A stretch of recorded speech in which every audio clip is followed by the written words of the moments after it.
Donc, c'est une très, très bonne question.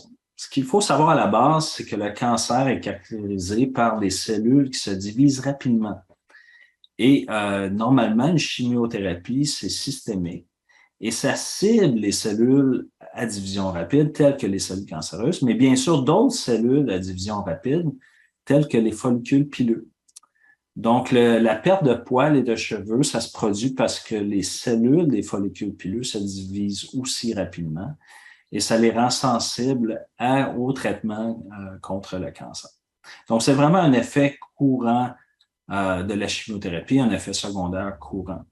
Donc, dans la plupart des cas, les poils et les cheveux vont repousser après le traitement. Il est possible que les poils et les cheveux ne repoussent pas suite à une chimiothérapie à très forte dose administrée lors d'une greffe de cellules souches. Donc, par exemple, le docétaxel, c'est un médicament qui, à dose standard, entraîne parfois une perte permanente de poils et de cheveux. Donc, globalement, la quantité de poils et de cheveux que vous perdrez dépend de plusieurs éléments. Donc, le type de médicament, la dose de médicament, l'association de médicaments, le mode d'administration du médicament dans une veine, par la bouche, par la peau, la durée du traitement.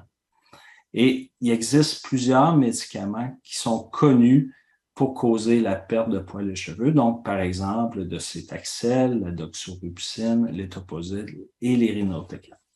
Donc, globalement, la perte et le poil et de cheveux est quelque chose qui n'est pas permanent et les poils et les cheveux vont repousser après la chimiothérapie.